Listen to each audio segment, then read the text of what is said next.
This year's International Women's Day theme is Accelerate Action, highlight strategies, resources and initiatives that drives progress for women. Despite existing barriers, global efforts continue to support policies and action that promote gender inclusion.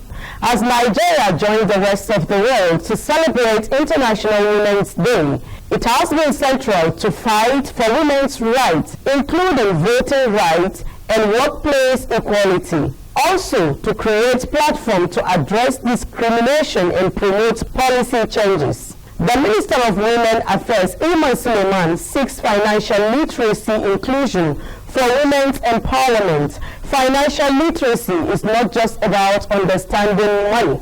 It's about giving women the tools to take control of their future, she stated.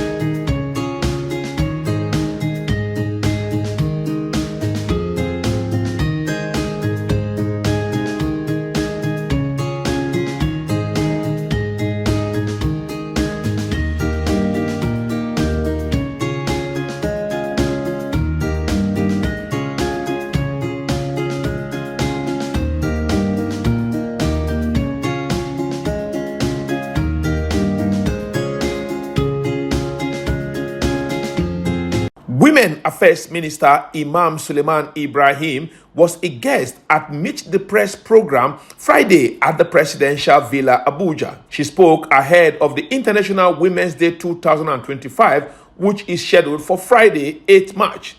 Speaking, she says efforts are on the way to engage key stakeholders in the Senate for a fair resolution of issues leading to the suspension of Senator Natasha. The Women Affairs Minister emphasized the importance of retaining female representation in the Senate. Suleiman Ibrahim expressed optimism about the possibility of dialogue, noting that Senate President Godswill Akpabio has shown a willingness to discuss the matter. This assembly we have four. We don't want to be losing any member in the Senate or in the House. We want to increase the numbers.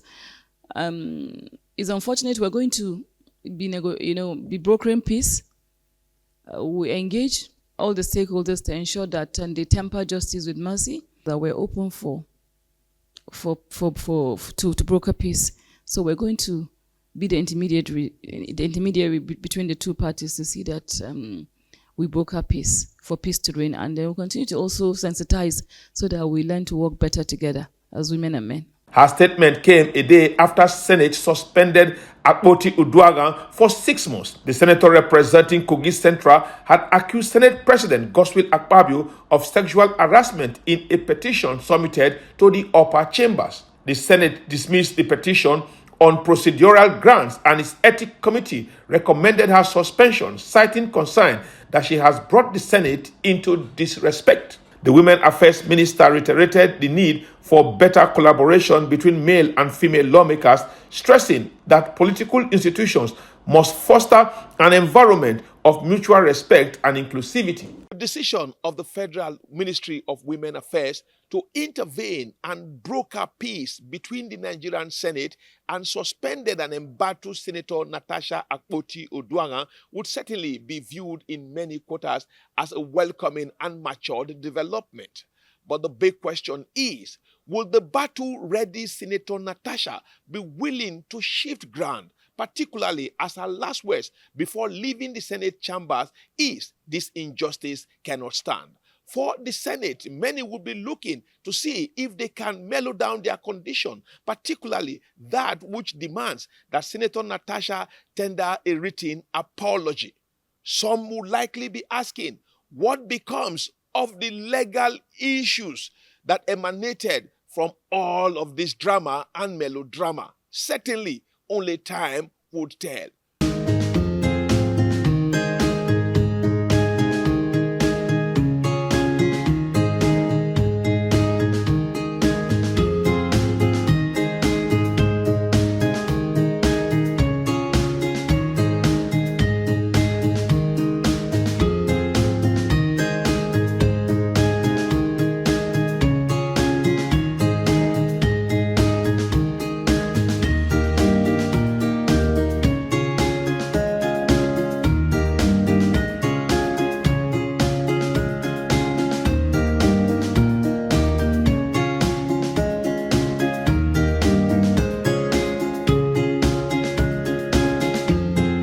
commemoration under the theme, Accelerate Action.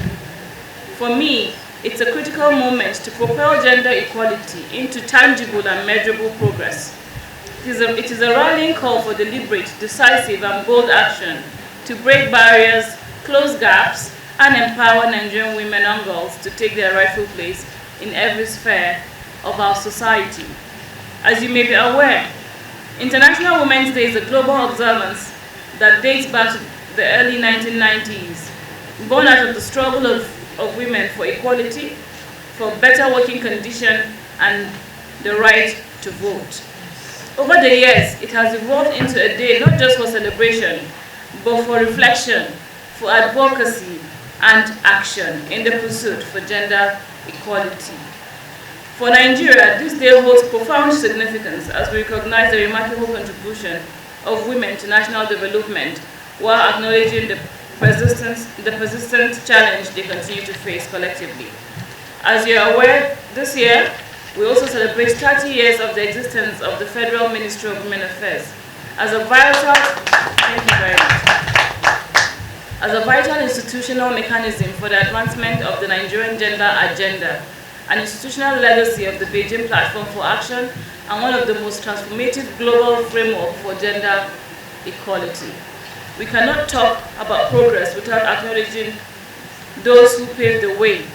As we mark this milestone, we must honor the fearless women who stood against oppression and injustice, from pre-independence trailblazers like Chief Margaret Ebo, Chief Mrs. Fumilayo Ransom Kuti, Hajia Kamposo Waba, to the thousands of women who laid down their lives in the protests, such as the Abbas Women's Riot of 1929 and the Eba Women's Revolt of 1947. We also remember the legacies of Her Excellency Dr. Mariam Abacha, who led Nigeria's delegation to the 1995 Beijing Conference, and Her Excellency Dr. Mrs. Mariam Babangida, whose Better Life program for rural women revitalized grassroots empowerment. Their work reminds us that change is not given, it is demanded and earned through persistent resilience. Today, as I serve as the Nigeria's Minister for Women Affairs, I do so with knowledge that this ministry has come of age, standing at the forefront of policy formulation, advocacy, and institutional reforms for gender equality in the country. Our modern headquarters may be a physical symbol of progress, but the real work lies in translating policies into action, ensuring that women, girls, vulnerable population have access to justice, economic empowerment, and equal opportunities. However, the journey is far from over. There are 4 dimensions to these issues that continue to confront us. First, the legal policy framework. While Nigeria has made significant progress in enacting gender-responsive laws, such as the VAP Act and the Child's Rights Act, full implementation remains a challenge. As of today, 35 states have domesticated the VAP Act, while 34 states have adopted the Child Rights Act, a step in the right direction, but not yet enough. We need full compliance, effective enforcement, and accountability to ensure that the rights enshrined in these laws are lived realities for every Nigerian woman and girl. Secondly, economic empowerment. What a time to be a Nigerian woman. Women drive Nigeria's informal economy, owning 41% of micro, small, and medium enterprise. However, access to finance, markets, and digital literacy remains a barrier to scaling their businesses.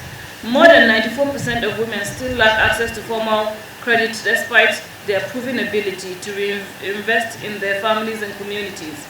We must close the gender financing gap, expand opportunities in trade and technology, strengthen digital skills, and provide structured support for women entrepreneurs.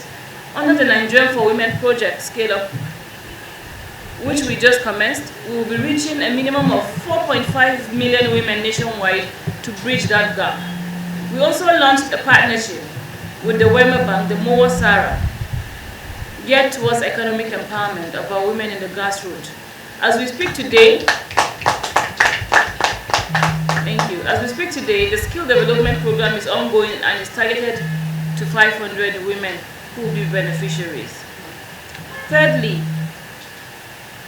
is gender-based violence and social norms. Over 30% of Nigerian women aged 15 to 49 have experienced physical violence. 1 in 4 girls have been sexually abused before the age of 18. We recently witnessed the tragic death of Emric Efang in Cross River State, and Mutia Sholola in Ogun State, and the heartbreaking case of 24-year-old Salome Adeidu, killed in Nasarawa State. The mother of 6, whose husband allegedly poured petrol on her and set her ablaze in Anambra State. The woman whose fingers were chipped off by a supposed boyfriend in Dede community, Federal Capital Territory, amongst others. These are stark reminders of urgent need to sustain the declaration of the state of emergency on gender-based violence embarked on in 2020 by the Nigerian Governors Forum in the wake of a high number of such cases amidst the lockdown of COVID-19. These are not isolated incidents, but part of a larger pattern of violence that must be decisively addressed. Harmful traditional practices such as girl-child marriage, female genital mutilation persist, with Nigeria ranking 3rd globally in child marriage prevalence, a statistic that should alarm us. The ministry remains unwavering in its commitment to strengthening survivor-centered services, and we are pushing for a review of the Child Rights Act and VAP Act, and to create safe spaces across the country. This is not just a women's issue, it's a national crisis that undermines our collective development.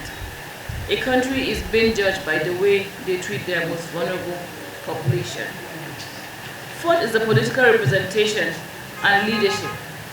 Women remain vastly underrepresented in decision-making spaces. In our 10th assembly, only 4 out of 109 senators and 17 out of 360 House of Representative members are women. With 15 states lacking any female representation, this stark imbalance is not a reflection of a progressive democracy. We must accelerate efforts towards political inclusion, ensuring that women have a seat at the table, not as token, but as equal partners in governance and development. Accelerating action demands that we confront the harsh realities facing women and girls in Nigeria today. For too long, our interventions have been largely dependent on donor fundings, an approach that, while helpful, is neither sustainable nor sufficient.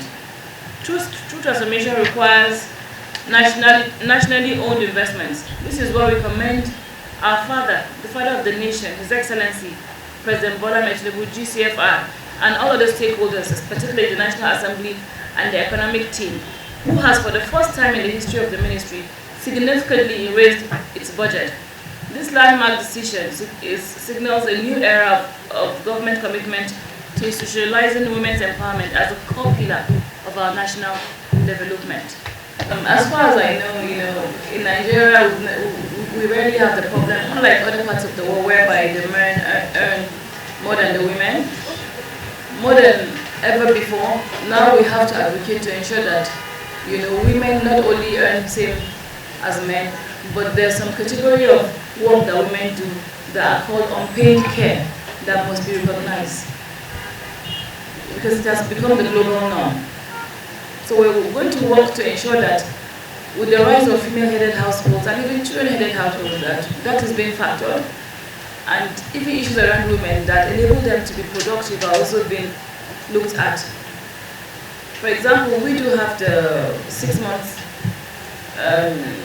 leave, maternal leave, which many people are not implementing. And that, hinders the bond between a mother and child. Some people even leave their jobs after 3 months because they will require more time to be able to. So all these kind of challenges and this kind of discriminations that we face will all come to bear. We'll advocate strongly to ensure that women are properly being, mainstream the gender issues, from budgeting to the actual workplace environment, and also to actually their take-homes and access to finance and access to financial education.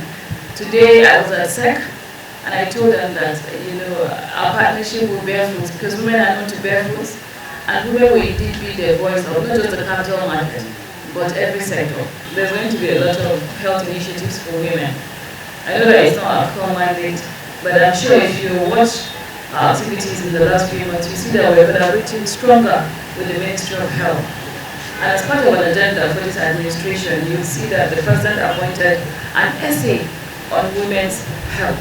Because we know that women have health issues. Some men from birth till about 60, sometimes they don't even get a headache. But for women, we have all sorts of health issues, from the minor ones like the pimples and menstrual pains to the bigger ones like the maternity issues. So yes, we're going to intensify on our initiatives. We're going to work closely with even the primary healthcare initiatives. Our ultimate goal around the health, health and the health sector for women is to have 6 specialist hospitals for women and children. We're working with the Ministry of Health to achieve that. The minister used the medium to appreciate the Director General of SEP, Dr. Imomotimi Agama, who has played a vital role in supporting women.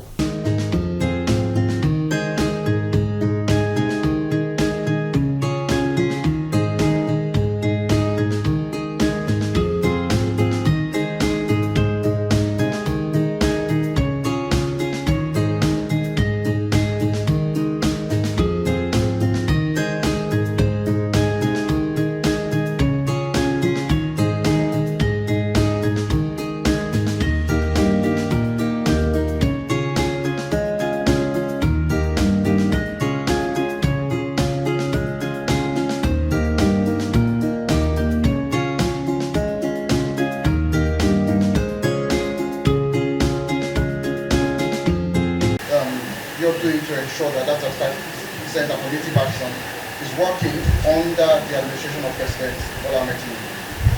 Thank you very much for your question. This is a very important question because when you speak about gender equality, that's where people's mind go to the elective offices and the political representation, and it's key because that's where things happen. Policies is what shapes us in society. In the last assembly, the 9th assembly, we have 9 senators out of 109. In the 10th assembly, we have 4. There's a decline. So I think it's a wake-up call.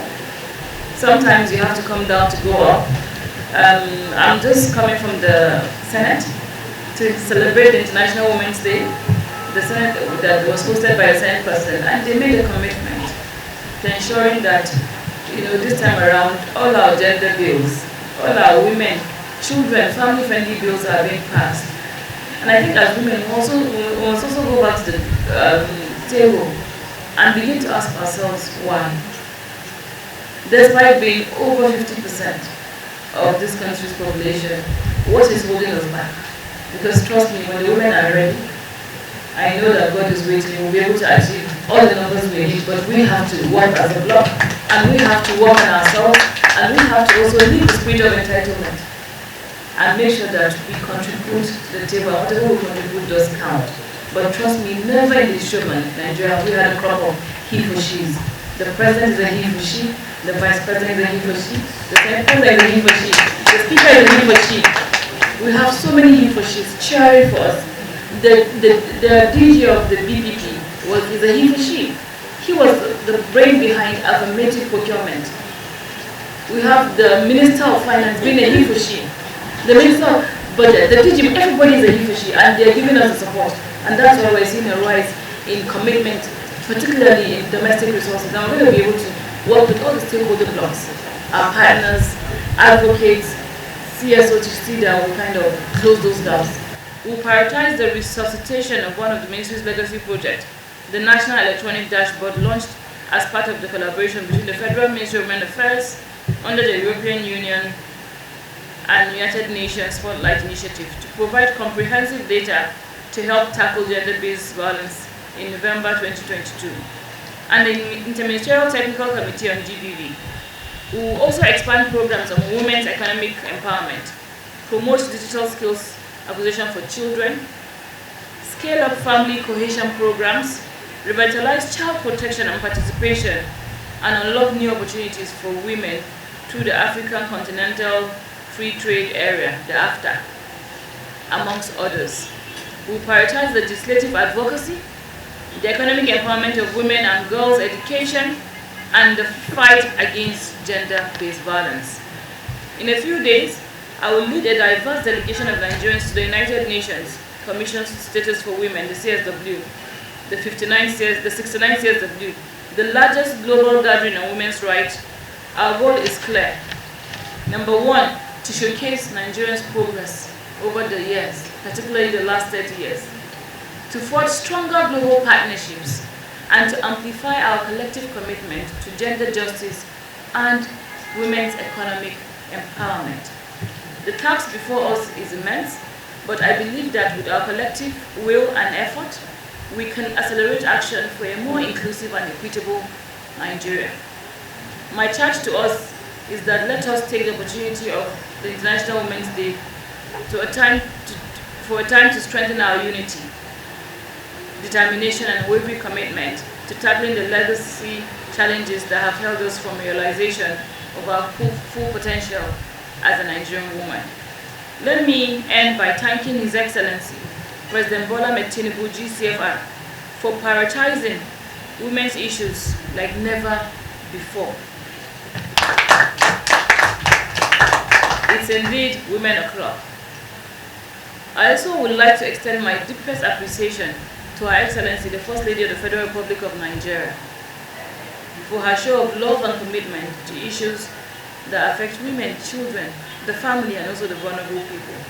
May I also extend my appreciation to our development partners, the civil society organizations, advocates who continue to push the boundaries for gender equality. I also like to use this opportunity to acknowledge all stakeholders in our social sector who continue to support all of our efforts for better impact. And to every Nigerian woman and girl, your time is now. Stand up, step forward, and claim your place in shaping Nigerians' future. Women Affairs Ministry has pledged to provide more resources to support women's financial empowerment. And on this note, we shall be concluding this week's episode of the program Feminine Affairs. Don't forget to also watch Feminine Affairs on our YouTube channel, Feminine Affairs with Juliet Dengiwa. Bye for now.